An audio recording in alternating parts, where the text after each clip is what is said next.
Welcome to Behavioral Health Today, a podcast brought to you by the Triad Network. This podcast is designed to share trending topics occurring within the world and our communities and bring them a behavioral and mental health perspective. Welcome to Behavioral Health Today. I'm your host, Sharlee Dixon. My guest today is Keith Kurlander. Keith is the co-founder of Integrative Psychiatry Institute, the largest professional education organization specializing in integrative mental health and psychedelic therapy.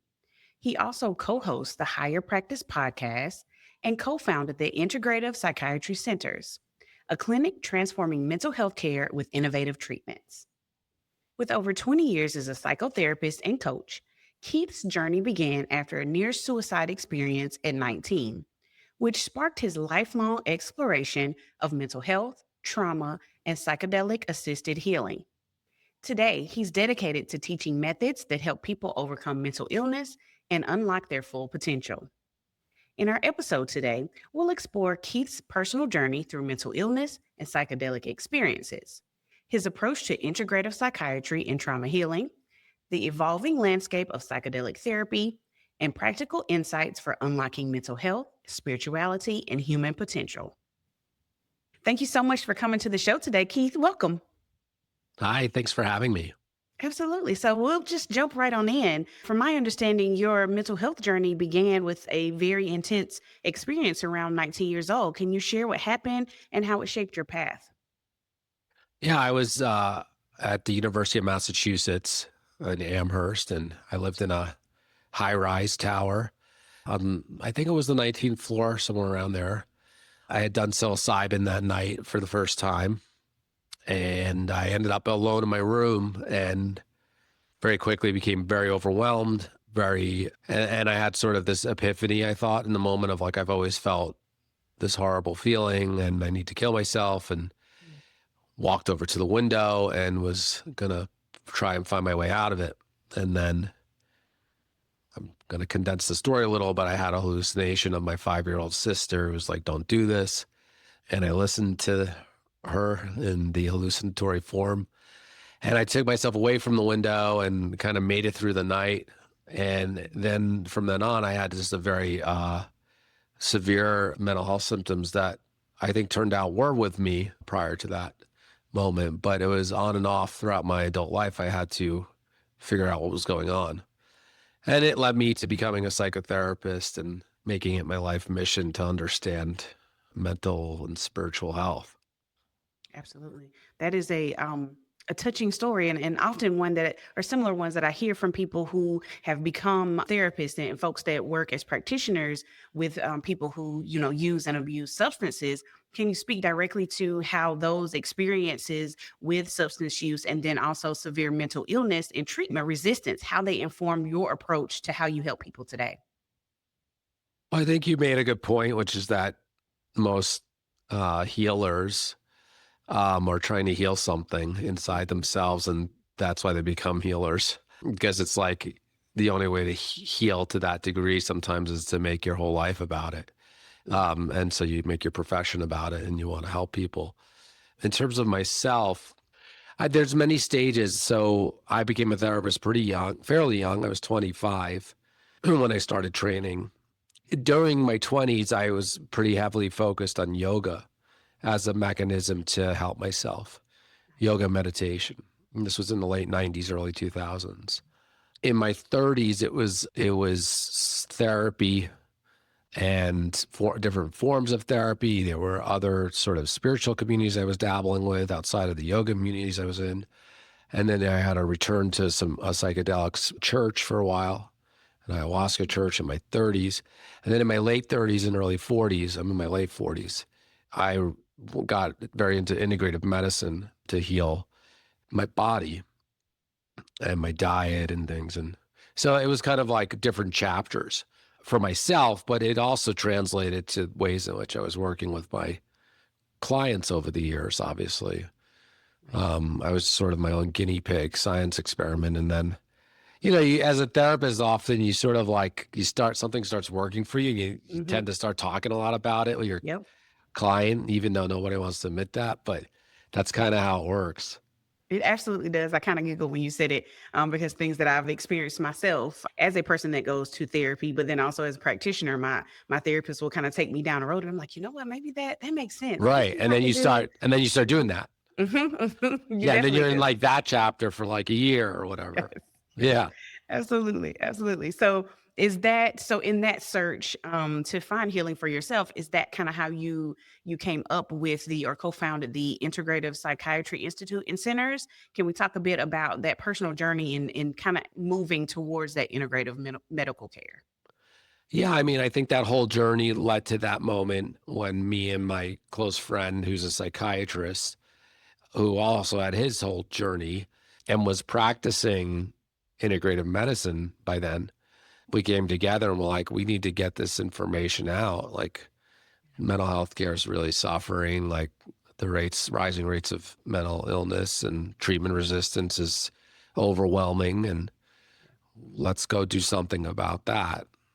So yeah, it was sort of a culmination of all that. And then meeting up, my friend and I just being like, we think the same way. Let's go help in the same way. Awesome. Awesome. Can you talk to me a bit about the differences between the traditional talk therapy? Not to say that there's anything wrong with it, but what is the difference between that traditional talk therapy and integrative psychiatry? Yeah, I've done I've been a lot of a talk therapist in many ways, and the coach really a lot of the times. So there's definitely nothing wrong with it. There's major use to it. Mhm. The difference is not so much a difference between those two modalities. It's more as a philosophical difference of how you view mental health and what's causing issues. And then you have different tools at your disposal, and talk therapy would be one tool, but an integrative lens, for one, it's not the only tool, but it usually isn't. But also, you're going to look at a wide spectrum of root causes of what's causing the condition. And the more integrative you're trained, the more you can do in terms of tools. But also the more knowledgeable you are where to refer out for specialized treatments.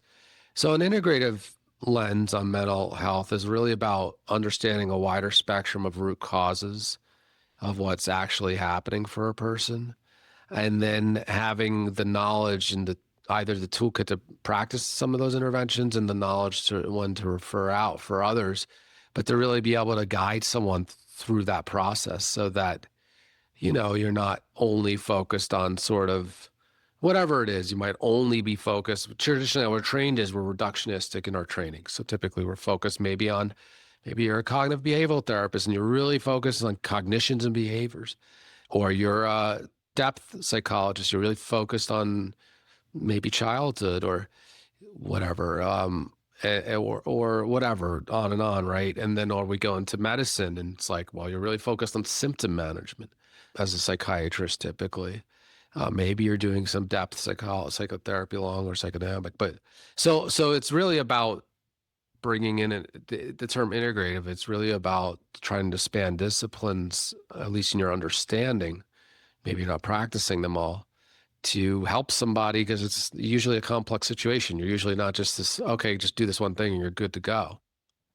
Got you. Makes complete sense. And it kind of brought me to my next point. Are there gaps that you guys saw in your own training, your own traditional training towards being a therapist or a practitioner? Were there gaps there? And what did those gaps look like for you guys to come up with the Integrative Psychiatry Centers? There's gaps in my training for sure, many gaps. I think a program rightfully can only focus on so many things. Like, you're there for 3 years, you need it to constellate around something. I went to a very unique program. I went to Naropa. It was called transpersonal psychotherapy. So we had some basic courses that all accredited institutions have to have, and human development and psychopathology and things. And I focused mostly on experiential therapy, like a Gestalt, and then some other things later. But there were a lot of gaps. I mean, I didn't have one lecture on nutrition. That's not that you're going to become a nutritionist as a therapist, but I mean, I can't tell you how much I've come to see for so many people. So many people are suffering from metabolic disorders that are actually affecting our mental health. That's a very common problem. People we don't want to talk about. If your energy system is not operating effectively, it's like driving a car down the road that has the wrong gas in it, and the thing's puttering down the road and backfiring all the time, and you think you're going to feel good. The car doesn't feel good. Well, at least if it was like a car that had feelings like a Stephen King car, but you're not gonna feel good putting that kind of food in you. So, so there's just so many gaps like that. Like it's just understanding the body, understanding the environment and how the environment affects us, understanding our how disconnection from nature affects the nervous system. We wonder why the human species has so much more trauma than the other species in the animal kingdom. I mean, there's multiple reasons, but one reason is we're so disconnected from nature. And so because of that, we don't reset our nervous system in the same way, because we have all these societal constructs that block the ways we reset after a scary event. So on and on. There's many things that weren't taught to me, and we're not going to solve that fully, but that's why we created the Institute for, getting more education and ongoing education. Right. And I will agree with you. I'm a social worker. I'm a practitioner as well. And I agree that there's so many pieces that I had no idea about. And so just as in my years of experience, you pick up different things, but like you said earlier, you kind of pick up something and like, oh, wait a minute, that's interesting. And then begin to use it in your practice. Yeah. Well, I don't know what it's like for you. Like when I was, we have a podcast, and like, I used to just use the podcast to learn. I mean, Same. It's cool. Like obviously people are getting value, but it's like, I'm asking questions that I want to learn about. Absolutely. It's the same thing. Yeah. It definitely is, because, and I think we actually discussed this briefly before the show, how psychedelics have had this kind of resurgence. And I know that is one of the tools that you use in your current practice. And so it is very interesting to me, not to say that it wasn't around before, but it seems to be something that has come up a lot here lately in practice. And so I'm wondering how it differs from conventional treatment processes. What are the legal implications of certain drugs? Just tell us a bit about psychedelic therapy. Great. Well, let's start with the legal. We'll just get through that real quick. So currently, there's a few medicines to be aware of: ketamine, psilocybin, MDMA, LSD. There's a couple others, but those four are be very aware. But with that said, the one that's widely available legally through medical use would be ketamine.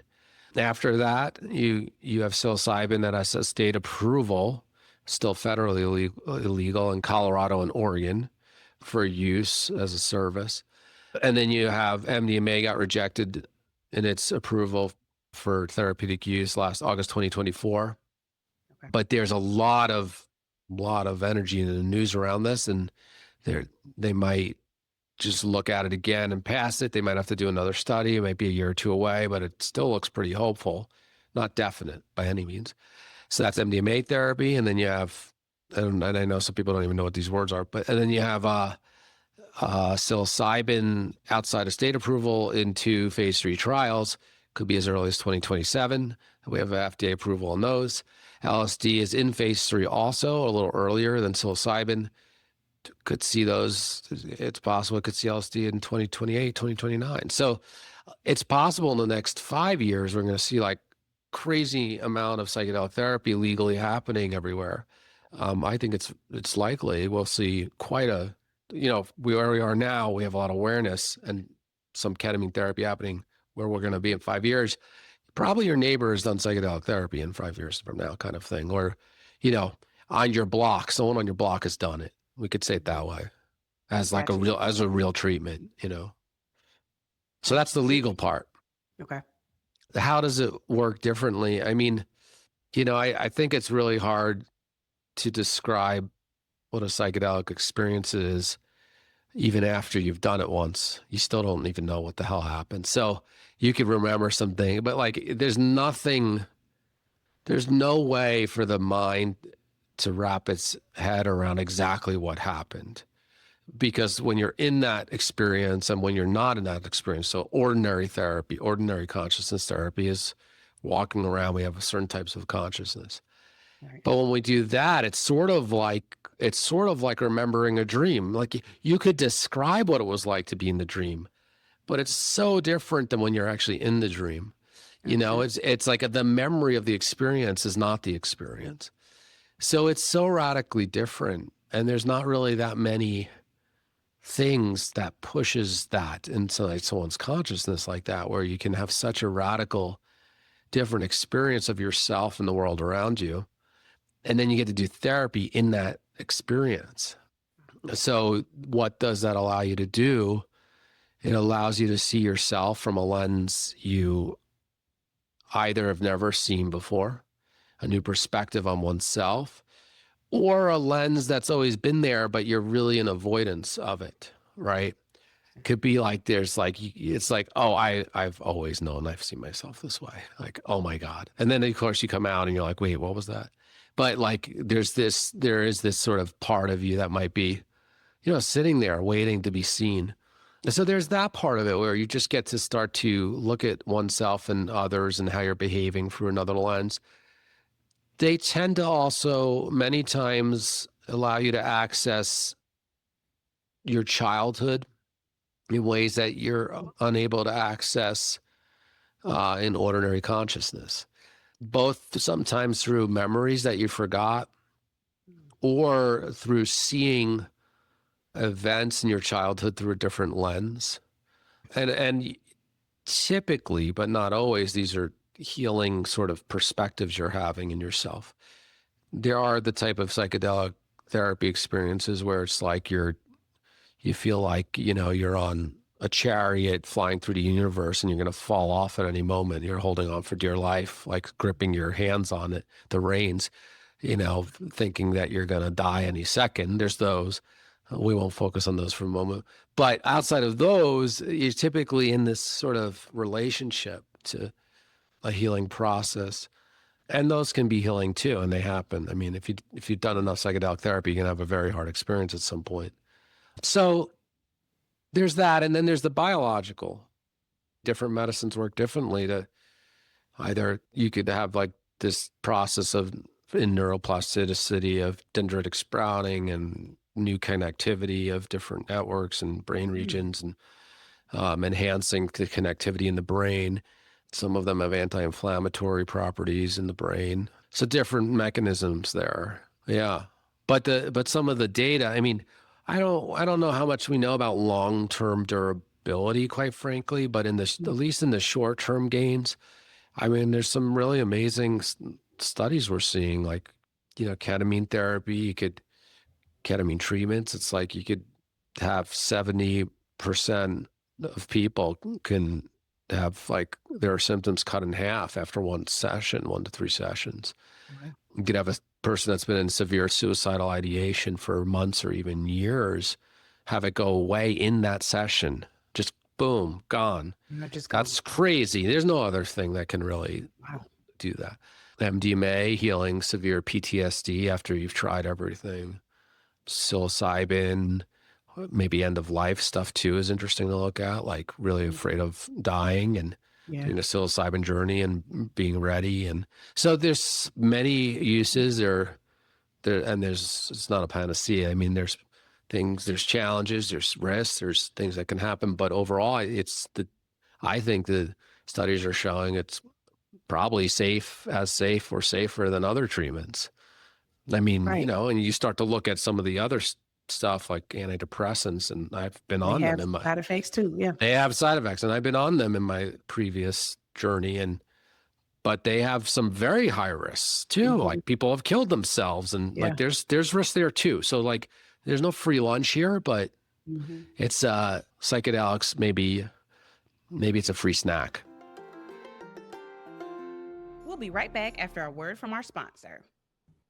Whether you're a longtime or first-time listener to Behavioral Health Today, you're probably familiar with Triad, the company that brings you this podcast. But you may not know that Triad also hosts a community for current and aspiring behavioral and mental health professionals, featuring trending content and education and career resources, all for free. If you are a behavioral or mental health professional, or you're studying to become one, Join more than 80,000 people on Triad by claiming your free professional account today. Visit us at hellotriad.com/BHT. That's hellotriad.com/BHT and join the Triad community today.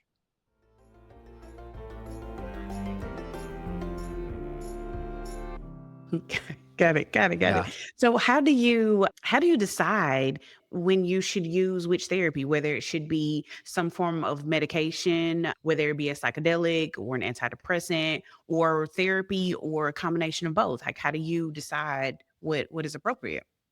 You asked ChatGPT. No, well, you could plug everything into chat and it'd probably give you the same answer, but because it's pretty smart. But outside of that, yeah, I think it takes you could say there's an algorithm, but I think it takes clinical knowledge and wisdom to sort of have a really good sense of what's first, second, or third. But to answer your question, I think medication can be used when someone's really suffering. I think the positive is that they can help some people typically feel somewhat better. That's how I would say with medications. They can help some people feel somewhat better. Sometimes it's like, boom, it really worked well. Many times it's like somewhat better, and then sometimes it doesn't work at all. Many times also. So, okay, so medications have a purpose. They definitely have a purpose in severe mental illness, specifically like psychosis, and they can really help there, I think. But when you use medications, I think in general, like I would encourage a philosophy of like, this is a relief tool. This is not a cure. This is not me trying to get to the cause of my problem. That's not what this is. I have a wound. It's gushing. I feel like I'm going to die if I don't stitch it up. I'm going to stitch it up. But there's an infection in there and I'm going to go and try and solve why that infection's in there. Like, I think that's the philosophy people should have with medication in general. Get to the cause of the problems. So the medication has a purpose potentially, and then there's a lot of other treatments that we'd have to look at too. Psychedelics have a purpose of A, medication's not working. That's one reason. B, I don't want to take long-term medication at all. Let me just try psychedelics. C, I'm really stuck in my life and I've been at this forever and I don't feel like I'm making enough headway. That's another reason for psychedelic therapy. So I think there's multiple reasons to do a psychedelic therapy intervention, and it's an intervention. It's short term. Okay. The way I think about it, typically, almost always, is it's a short term intervention. It's a disruptive intervention. You're disrupting the pattern within your system. I don't look at it as the same as like I'm taking a suppressant. It's not like I'm taking a pill to suppress symptoms, get relief. It does actually work that way for some symptoms, but you're taking a pill to disrupt what's happening in you, so hopefully you can transform it. And then there's other interventions. There's medical things to look at, like how are your different systems in your body are functioning, and that's a very important part that we have not addressed in medicine yet. Like the gut-brain axis particularly is a first step. Like if you're not healing your gut, because whenever you have serious mental illness and a lot of trauma, like your gut is going to probably have problems because your neurotransmitters are coming in through there. Like this, it's just, you got to be able to digest your nutrients, absorb them. A lot of people can't do that well. You need the right fuel. So that all needs to be looked at. Your hormonal system's all out of whack, probably from the stress load of everything. And so you got to look at that. And there's a bunch of things to look at, your metabolic system. And so I think those things are really key because you could go to the end of time talking about your problems or making waves with the way you think about things or even behave. But if your body is significantly injured, you're going to start regressing to those patterns in your brain again because your body's not supporting an environment for healthy thinking if it's just not operating at maximum capacity. So there's that whole thing. So what do you do first, second, third? I mean, I think first you try and reduce the symptoms a little. Mm-hmm. That might be medicine, that might be supplements, that might be a psychedelic therapy intervention. So you just try and reduce it. You try and disrupt the patterning a little. That could be psychedelic therapy or other things. Then maybe you have a therapy plan, depending on what really the issue is, that you're chipping away at trauma. But alongside of that, you're taking not fast, but you're taking slow steps that you're healing your body along the way. And you're branching out to like healing your relationships in your life. And when we see this in blue zones, like where people live a really long time, it's their relationships in their life that are helping them live that long. So we need that. That's neuroprotective. So you start branching out and you kind of take your time. I mean, I don't know that there's a prescription for everyone. I think it's how they show up. But I think the simplest thing is we do have to do some things to reduce the symptoms in the beginning.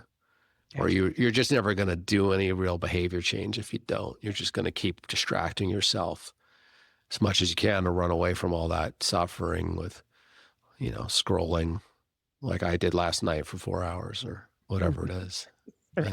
Right. And I really appreciate the whole person perspective and digging into each section of your body or your mind to figure out where that root cause of the issues or the trauma or this, the negative symptoms and where they're coming from. Does spirituality play then a piece in that root cause analysis? Yeah, I'm glad you asked that.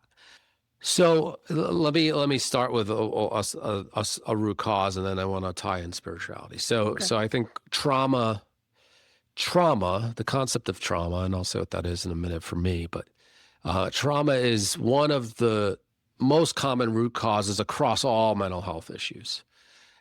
All mental health issues always have multiple root causes, but trauma is the one that kind of bridges them all. And trauma, meaning that our nervous system is operating in a way as if it perceives more threats than are actually present. Okay. And to a degree that it's disrupting the homeostasis of your body and mind. That's trauma. So that has to get addressed. Now, why am I tying that now back to your question of spirituality? So depending on how you view spirituality, trauma, through that process, what happens is trauma is a disorder of presence. If we want to talk about the true psychological manifestation, psychospiritual manifestation, it's a disruption of presence. So what trauma does is it keeps us living in the past. Events that we perceive are still happening on some level that represented threat to us. That disrupts our presence. And presence, in my mind, is the access point to spiritual experience. I don't know that there's anything difference between spiritual experience and presence. And it's probably the same thing.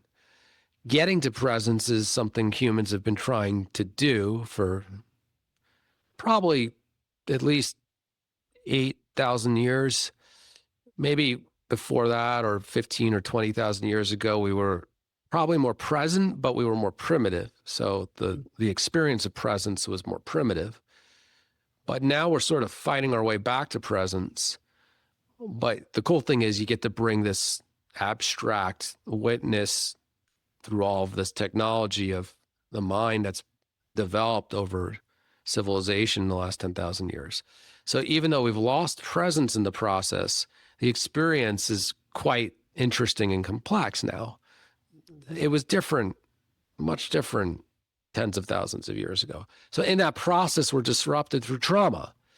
So spirituality is key because spirituality is experiencing presence while also having this, ego present. I mean, without ego, it's just whatever. That maybe is the ultimate thing. But like we're talking about something that we can actually say, oh, I'm experiencing that. So that spiritual experience is about cultivating presence in my mind. And that might be an experience of what we call God, or there's a lot of different frameworks here. Most people in humanity has framed it as God. So where does it come into play? I think it comes into the play as like, it's really the core principle to health is being able to get present and embodied, meaning being present to the body we're inhabiting and the body we maybe don't inhabit, which some would say God. And I think that is key. And I think that process is what has been discussed by the sages and the teachers throughout time. Is I think we're moving from an experience of trauma, which is also called separateness, to an experience of wholeness. And that's what I think the spiritual traditions are after. And I think it's very important in healing a mental health issue is a spiritual framework. I think it's important.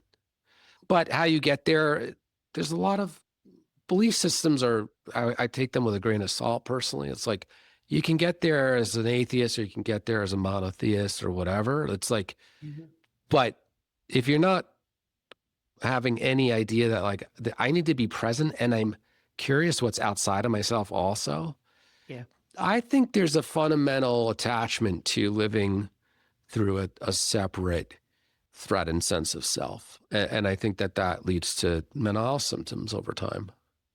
I don't know. That was a little bit wordy to your question, but No, it wasn't. maybe that was too much. I don't know. It wasn't, because it again, we discussed this, we do podcasts, right, to learn more information. So I was genuinely curious personally about that connection between the two.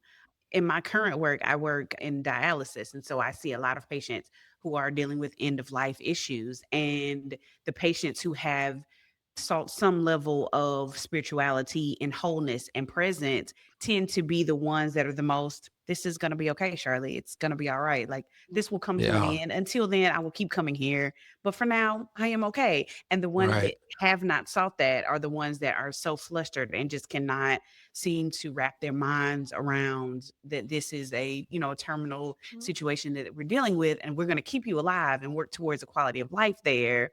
But you should probably start thinking about what happens after. Right. Yeah. I mean, I totally agree. It's because that's a lot to intimate space you're working in. Absolutely. It's like vulnerable when you see people or people who are facing death, and it's, I mean, we're all going to face death, but you're around the people facing it more imminently. Absolutely. Yeah. It is quite heavy. Yeah. I think the other thing with psychedelics, which is interesting, is sometimes they force you to confront your relationship to death, and in a way where sometimes you feel like you're dying. Now, you're not typically ever actually dying. It's psychedelics toxicity levels. It's just, they don't kill people like that, but you may feel like you're dying, and that feeling could feel as real as if you're going to. The mind doesn't know the difference. So if the mind doesn't know the difference, you're dying in that moment. So that's another interesting thing of psychedelics that sometimes happens, and you learn some interesting things about yourself when you're facing death. Interesting. This is not, I mean, it's somewhat related, but it made me think about this. I watched this show. Sorry, my guilty pleasure is reality TV. So I watch the real Mormon Housewives or whatever, Housewives of the Mormons, or whatever. Oh, wow. Like Utah Mormons? Yes, Utah Mormons. And they don't generally, as a culture, they don't do drugs or drink alcohol. But a lot of the people on the show go to participate in ketamine therapy. And so it's really sparked my interest even further into this, because they speak of the same types of experiences that you're talking about here. And they don't really necessarily talk about the integrative part of it. I don't know that they do any talk therapy that goes with it. They don't talk about that part. But in just their discussions of participating in the psychedelic treatments, they discuss some of those same, I thought I was dying feelings, and now I see life differently, that type of thing. Wow. So it's interesting to hear it. Like, they talk about it, but I mean, it's TV, so I wasn't sure how much of that was real. That's great. That's cool. I didn't know. Yeah. Maybe there's a joke at the end of that. What happens when you give ketamine to a bunch of Mormons? I don't know. But I had a lot of Mormon friends. I used to live in Idaho at a wilderness therapy program I was working at, and a lot of Mormons there. And so there's a deep spirituality in the Mormon community. Yeah. Yeah. So I was, again, just really curious about what that looks like, and kind of merging the two, because they talk about it like it's a normal thing. And I was quite surprised to hear that was, something that they did. Yeah, quite interesting. Interesting.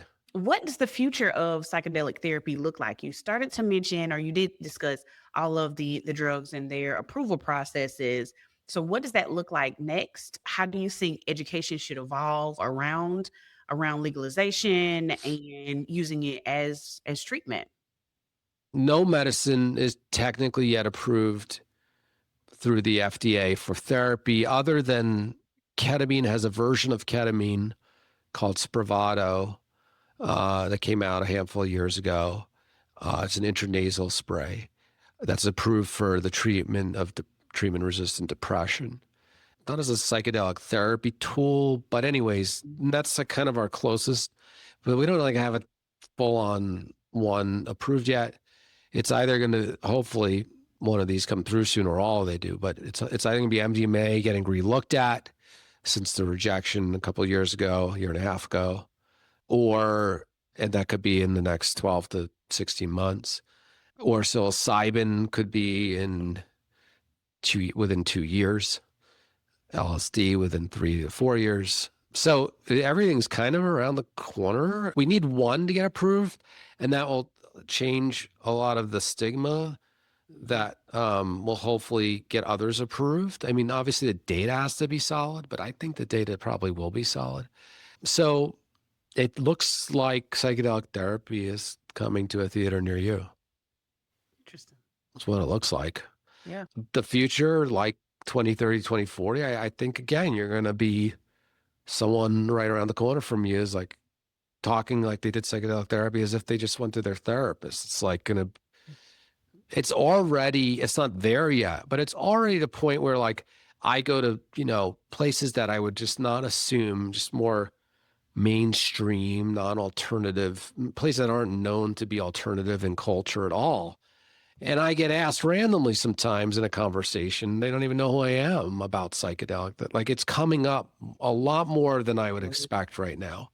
What else needs to happen? I mean, we have a book coming out in March there's no really solid book for psychedelic therapy right now. I mean, there's a lot of books on psychedelics and this and that, but like there isn't really a good solid, like, here's your book to understand psychedelic therapy. So we have that coming out in March. I think that's going to be helpful because we want to educate the public. A lot of people are interested right now. Mm-hmm. Yeah, I think that's what we're looking at. I think it's positive, and it will hopefully move the needle a little bit toward more health. We need some help.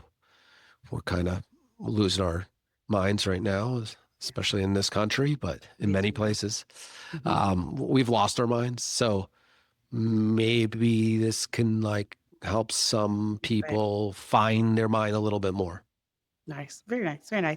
So we've briefly discussed this, but from hosting your podcast, the Higher Practice podcast, what insights or even surprises stand out from that experience? And if you could give one piece of advice to someone struggling or even curious about psychedelics, what would it be?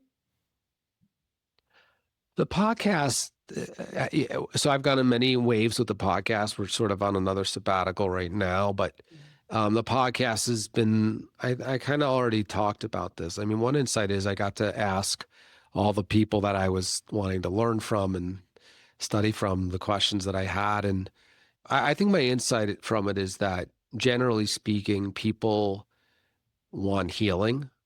They want to feel fulfilled in their life, generally speaking. People want to have an experience of healing and be fulfilled in their life.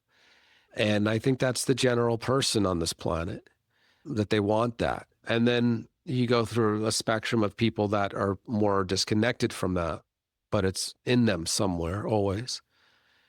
I mean, I would leave everyone deserves healing no matter what's happened to them or what they've done. And hopefully we can be a little kinder to each other because we're entering a very, very dangerous point with technology that if we don't cooperate better, we could ruin this thing right now because of what the technology curve we're on. So that's what I would leave is like we have to take healing into our own hands because we need to. It's every human's responsibility right now to learn how to be more fulfilled and cooperate better, or we're going to get in a very bad situation as a species very soon. Completely agree with you. I agree. Yeah. So, for listeners who want to dive deeper into integrative psychiatry, psychedelic therapy, or your work, where's the best place for them to learn more and connect with you? Psychiatryinstitute.com. That's our Integrative Psychiatry Institute's platform. And there's a lot of different resources on there. There's programs for professionals. There's resources for just anybody who wants to learn about this stuff. And that's the best place to go check out. They could check out our podcast. We've got 150 episodes in there or something. So that's the Higher Practice podcast. That's a good place to go to. Well, Keith, I really have appreciated you speaking with me today. Yeah, thanks so much for having me. Absolutely. And thank you to our listeners for taking the time to join us. You can follow us on our social media at Instagram, TikTok, LinkedIn, and even on YouTube at Behavioral Health Today. And you'll like our show, so make sure to give us 5 stars and leave us a review. As always, the resources for this episode and an archive of all of our other episodes can be found on our webpage at triadhq.com/BHT. And we look forward to having you back with us next time on Behavioral Health Today.